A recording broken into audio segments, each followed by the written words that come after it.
Alright, welcome back to another Age of Mythology 1v1. Today, we have... Is this even Japanese?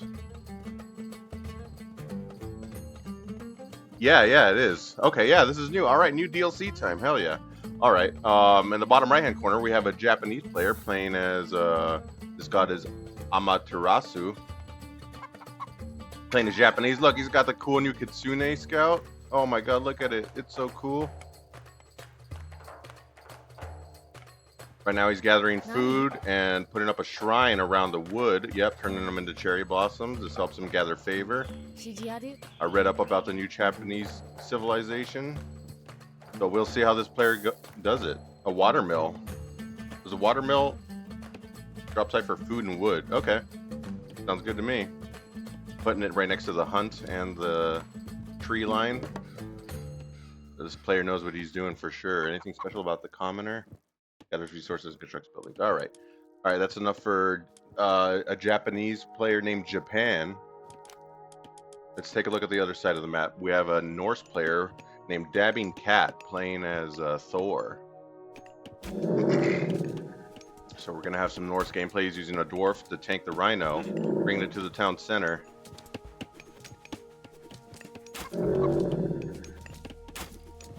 All right, a good hunt. Using dwarves to gather. Oh, he's Thor, so he's got a dwarf bonus. That's not a bad thing. His gatherers are dwarves are almost as effective as gatherers at gathering everything but gold. Of course, dwarves are the best at gold. See what kind of plays this player does. Scouting with his berserk. Good beginning scout for the Norse. All right, let's take a look at some of the relics while we're waiting for the players to build up. We have on the left side, a little bit closer to red, we have the Little Crow Circle. Weapon upgrades at the armory are cheaper by 50%. That's a pretty good drop in price. 50% food and gold. That's actually amazing for the armory. Keeps your units upgraded throughout the match. Nothing wrong with that relic. Over here, a little bit closer to blue, we have infantry move faster by 5%. Another decent relic. 5% is nothing to scoff at. It can keep your infantry chasing their infantry in that sort of situation, or you can run away more easily. Not a bad relic. Small trickle of food. This is a terrible relic. 0.5 to the food trickle rate. I mean, it's like half of a villager basically. This relic.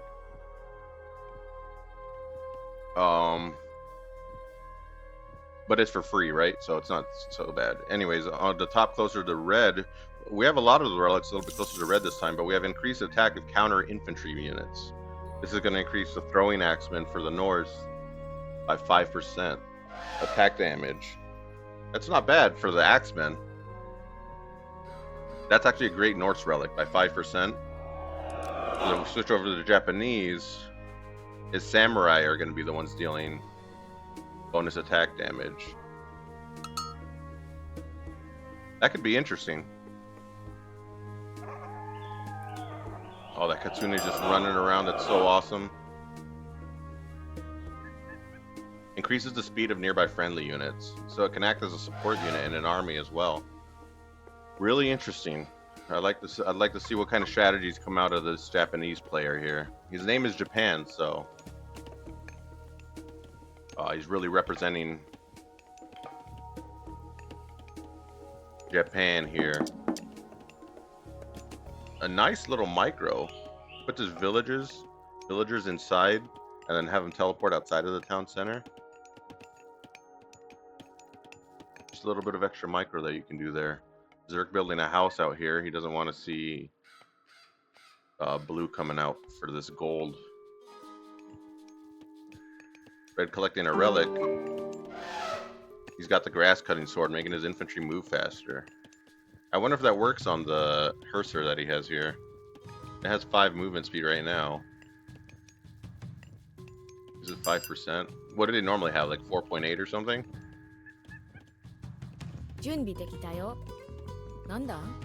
We have a Japanese scout coming out, looking for relics. I don't think he knows that this relic is gone. I think he was going for it. You know, having the infantry move plus 5%, and then also making your anti-infantry do more damage is really good. Oh look, they're gonna fight for it, and Blue sneaks it. Blue manages to take the relic from underneath Red's nose. Hersher's just standing there in disbelief. What just happened? What just happened right in front of me? He's gonna go back to base. Maybe look for another relic. We still have this relic in the middle nobody's picked up for the small trickle of food. It looks like Blue's coming for it. I mean, it's better than nothing, right? You take it, drop it off in his shrine, and not have to worry about as much food for a little bit. It'll probably come to like 1 or 2 units by the end of the game, right? How much food it gathers. Maybe not the worst relic. So Japan makes a samurai stronger with this one. Oh, we have a harassment coming out from Blue. He's got his special weasel who's gonna die to these Hersers really easily. Oh no, look at it, it's so majestic.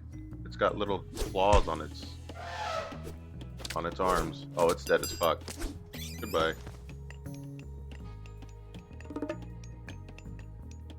Ursa's managing to take him out. Red trying to take these resources for now.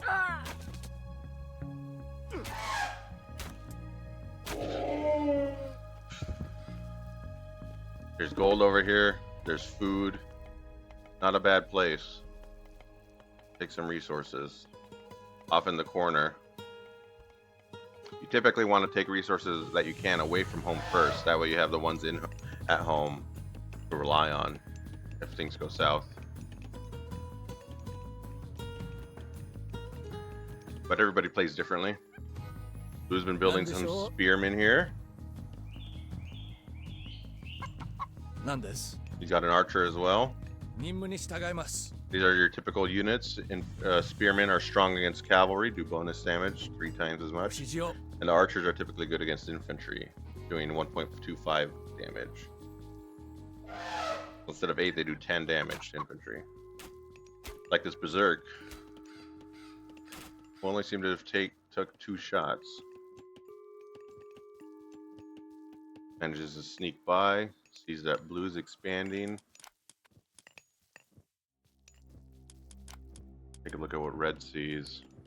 Manages to see that expansion of my Blue. That forward. He's Blue taking the food in the middle.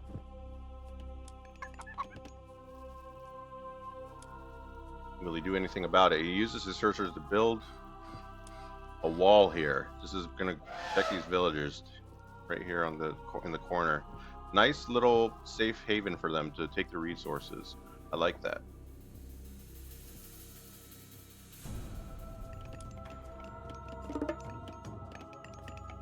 We'll almost running out back at home for Red. He brings in his Hershers for a raid. He manages to go in on some villagers. You can take them, Red. These are just spearmen. Maybe not. He only has 4 Hershers here. He doesn't want to sacrifice them.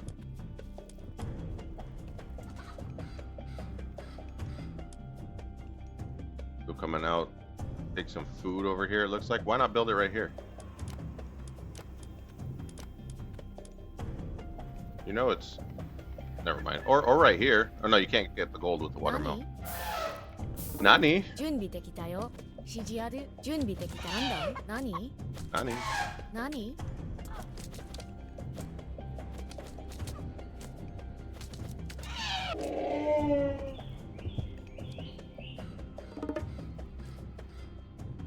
For a scout, it doesn't have very big line of sight, but I think that's on by design, because it functions for other purposes too. 6.3 movement speed is insane.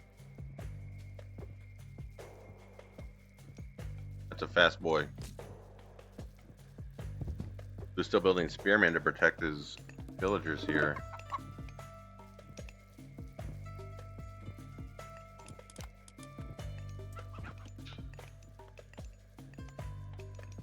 But it started expanding.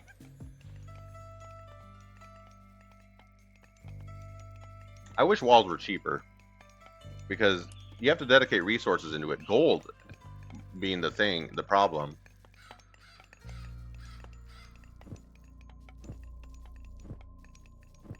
And they're not very strong unless upgraded.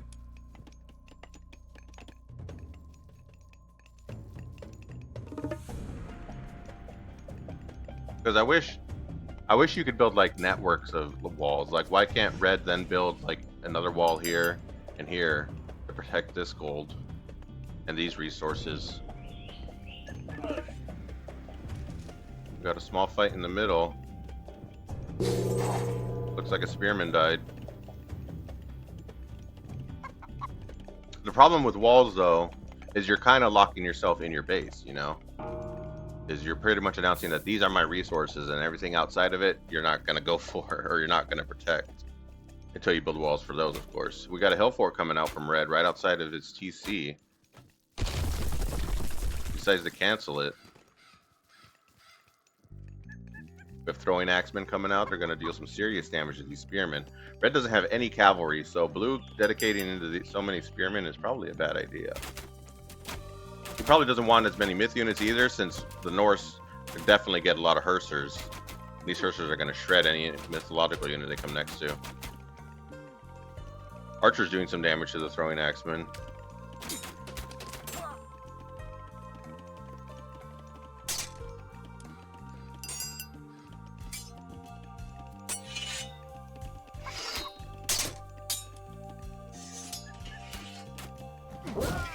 Another throwing axeman goes down. Blue manages to weaken Red's force a little bit. Red's moving in though. He still knows Blue's out here. Blue's building a castle to defend his resources here in the center. He's going for the center. This is a very strong play. Taking the center means you can move anywhere across the map easily. Much easier than your opponent, who has to then walk around the center if he wants to take resources. It's halfway done, only another 20 seconds, and this castle's coming up. Red's not going to be able to stop it.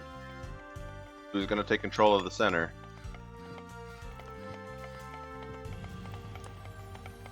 Red power building some houses, because he just hit his population limit. We have these Huskarls, really strong against, they're melee, but really strong against ranged units. They do double the damage of ranged soldiers, they just crush them. But this means that they're bad in melee. You use them kind of like cavalry, where you have them flank and then attack the range. They have insane movement speed, 5.5. That's really fast for infantry. Compared to the archer, which only has 4, or even like a Herser, also has 5.5. But like a regular infantry, like a throwing axeman, only has 4.4 right here. These spearmen only have 4.8. He's coming out to the side with his Huskarls. Maybe gonna do some raiding.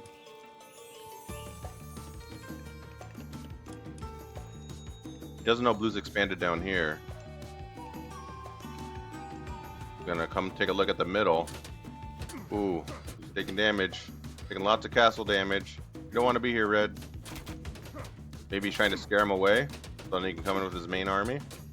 But you're taking a lot of damage for nothing. Took a lot of arrows for very little accomplished. He's just scouting around though.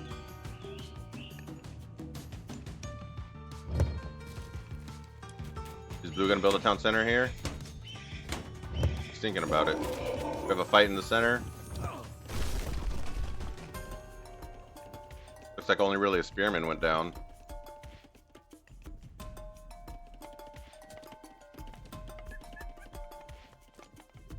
We got some Naginata riders from the Japan. Look, they got the Naginata's weapon.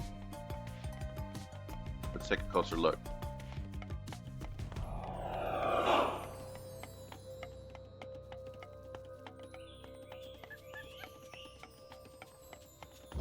Kind of hard to see because they're facing the wrong direction, but they got a Naginata as a weapon. Looks like the Huskarls were coming in, trying to see if they could stop the town center from going up. But they're just going to run away here. Red coming in with his main force. Gonna take a lot of castle fire. The Huskarls are coming in. Got knocked up. Red has the stronger force here. He's gonna push into the castle. Also throwing axemen. Able to take out the myth unit. We got another force over here to the right on blue. Who's gonna hide in the castle? And he's gonna retreat from the middle. He's gonna have to build up a force in order to be able to take out this red force. But it's gonna be hard losing the middle like this. The archers go down. We got some samurai over here on the side. Not really able to do much, unfortunately. They have to run away. They don't have very much pierce armor, so they're gonna... Well, this is actually a good thing. Wow, they're absolutely shredding. Red's units go down. If blue can pick off pieces of red army... Oh, red's already got portable rams. Red's pushing. It's gonna be hard for the Japanese player.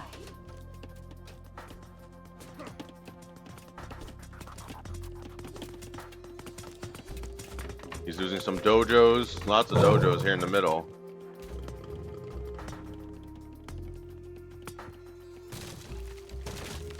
Slowly building samurai. Samurai are coming in.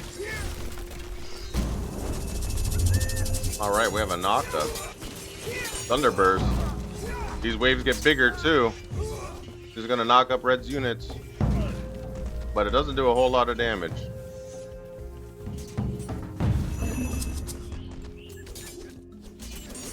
Making it kind of ineffective. Who's coming in with the samurai? They have a lot of health. Holy cow, 257.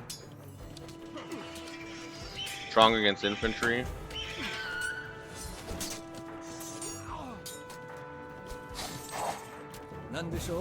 Not quite hero units though. Not gonna be able to take out the boar easily.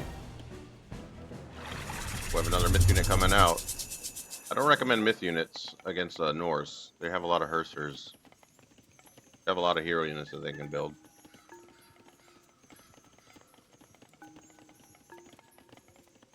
Against the Greeks, I get it. You can focus down the heroes.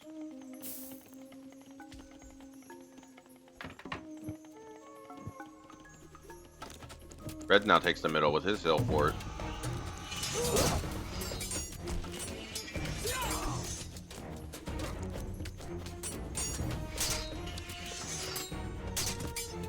There we go. Pick off a piece of the red's army. And then retreat when you're losing.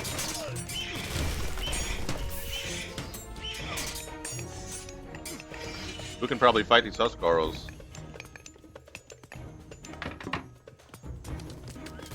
Alright.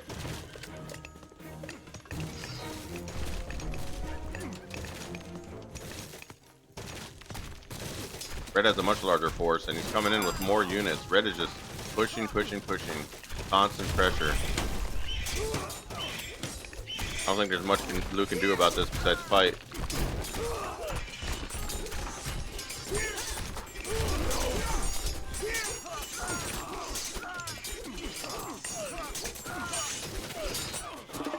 Yeah, red's gonna start slaughtering blue's army.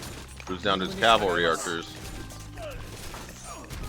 But he's losing his town center to portable rams. The villagers trying to defend. But the town center goes down. And that's it. Oh, I wanted to see the Japanese player win. That's okay, let's take a look at the map. So blue expanded to the middle, which was a good play. But wasn't able to hold it, unfortunately. Looks like he went for a second town center, which is normal.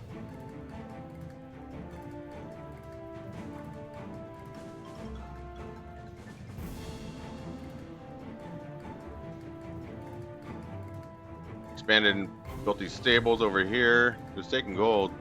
Yeah, just rough.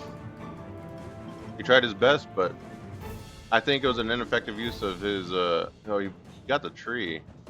An ineffective use of his Thunderburst, that didn't really help him, and he didn't use his solar shield to make a unit temporarily invulnerable. That could have really helped. Red was using his god powers. He didn't use the gold mine though. You're saving that for late game. But red saw the opportunity. He took middle. He was able to build rams and just stick out the town center, and it was over from there. The forces weren't even. Blue was losing units. He was down to nothing by the time red pushed in. Once he lost his forces, it was game over. Anyways, take a look at the late game. Of course, red takes all the highlights. Look at the military value here. I think this says it. Red devoted more into his military. Were they? I mean, they must have been equal. Not idle villagers, civilian units. They were pretty equal. Red looked like he built more. This is an age up. This is an age up. Blue actually had more at the end, though. So they had roughly the same resources, but red devoted more into his army, and it showed.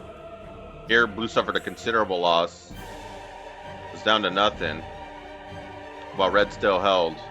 Only lost a little bit of units here, and was able to keep producing military, and blue tried to keep up, but he couldn't. After this loss right here, it was over. He would never be able to come back. But he tried. Anyways, that's how these games go. It's been fun watching. I appreciate it. Like and subscribe. You can leave a comment providing feedback. That'd be great. But above all else, just remember to stay awesome out there. All right. Have a good one. See ya.